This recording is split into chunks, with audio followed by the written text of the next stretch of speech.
एक जगह अपने ध्यान को केंद्रित करना और पूरे फोकस के साथ एक ही चीज पे लग जाना, दैट इज मेडिटेशन। तो अगर आप आंखें बंद करके सिर्फ मेरी बातें सुनते हो तो वो मेडिटेशन भी हो रही है साथ साथ और एक्टिव रिकॉल भी हो रहा है।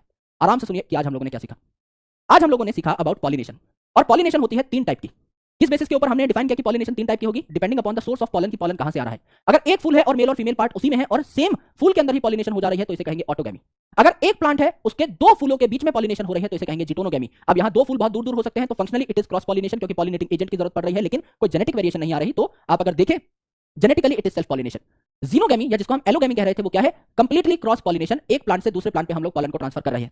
अब ये जो पॉलन ट्रांसफर करने के लिए पॉलिनेटिंग एजेंट की जरूरत पड़ती है, ये एजेंट 3 प्रकार के हो सकते हैं अगेन, है ना। एक आपका अबाइटिक एजेंट हो सकता है, एक बायोटिक। अबाइटिक में भी 2 प्रकार के होते हैं, आपके विंड और वाटर, और आपका बायोटिक है जिसमें मेजरली आपके जो काम करते हैं वो है इंसेक्ट्स। तो हम पहले अबाइटिक के बारे में पढ़ लेते हैं जो कि आज हमने सीखा है। सबसे पहला अबाइटिक फैक्टर है आपका विंड, यानी बहती हवा जो कि पॉलन्स को लेकर जाएगी। अब पॉलन्स को कब उड़ा पाएगी हवा? जब वो पॉलन्स हल्के हो तभी हवा में उड़ पाएंगे। कोई आदमी थोड़ी है जो लेकर के जा रहा है। हवा अगर उड़ा रही है पॉलन को, इसका मतलब वो हल्का होना चाहिए। पॉलन नॉन स्टिकी, अपनी जगह पर चिपका ना हो, तभी हवा में बढ़िया तरीके से उड़ पाएगा, उखड़ पाएगा आपके एंथर से। और आपके जो स्टेमेंस हैं वो वेल एक्सपोज होने चाहिए जिससे कि वो हवा के कांटेक्ट में आए और पॉलन को उड़ने का मौका दे। और आपकी स्टिग्मा जो है वो बहुत ब्रॉड, चौड़ी और फेदरी होनी चाहिए जिससे कि उसके ऊपर पॉलन आकर के लैंड कर पाए। अगर छोटे छोटे फूल हैं तो जुड़ करके एक बहुत बड़ा प्लेटफॉर्म तैयार करेंगे जिससे कहीं ना कहीं तो पॉलन आपका टपक ही जाए।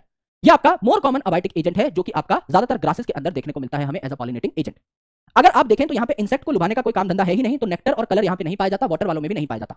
वाटर को अगर आप देखें तो थोड़ा लेस कॉमन है। अराउंड 30 जीनस ऑफ प्लांट्स के अंदर ये देखने को मिलता है, जिसमें से ज्यादातर आपके क्या है? मोनोकॉट्स हैं। और मेन एग्जांपल्स हैं यहाँ पे फ्रेश वाटर में पाए जाने वाले वेलिसनेरिया और हाइड्रिला, और मैराइन वाटर में पाए जाने वाला जोस्टेरा जो कि एक मैराइन सी ग्रास है। वेलिसनेरिया और हाइड्रिला में क्या होता है? वाटर के सरफेस के ऊपर ही पॉलिनेशन हो जाती है, तो गोल मटोल पॉलन होते हैं जो कि सरफेस के ऊपर मूव करते हैं और फीमेल तक पहुंच जाते हैं। इनको भीगने से बचाने के लिए इनके ऊपर म्यूसिलेजिनस कोट होता है। सिमिलरली आपके जोस्टेरा के अंदर आपकी हाइपोहाइड्रोफिली होती है, यानी वहां पानी के अंदर पॉलिनेशन होता है, तो एक रिबन लाइक लॉन्ग पॉलन यहां पर देखने को मिलता है। और दुनिया का सबसे लॉन्गेस्ट पॉलन जो देखने को मिला है इन प्लांट किंगडम वो आपको जोस्टेरा का ही देखने को मिलता है, जो कि आपका फीमेल तक पहुंच जाता है पानी के अंदर ही। इसे कहा जाता है हाइपोहाइड्रोफिली। वेलिसनेरिया और हाइड्रिला में पानी के सरफेस के ऊपर पॉलिनेशन हो रही थी, इसे कहा जाता है एपीहाइड्रोफिली। बहुत कम ऑर्गेनिजम्स के अंदर ये देखने को मिलता है। इनफैक्ट पानी के अंदर रहने वाले कई ऑर्गेनिजम्स दगाबाजी करते हैं और आपका इंसेक्ट और विंड से पॉलिनेट हो जाते हैं, जैसे कि वाटर हायासिंथ और वाटर लिली। इतना आज हमने सीखा।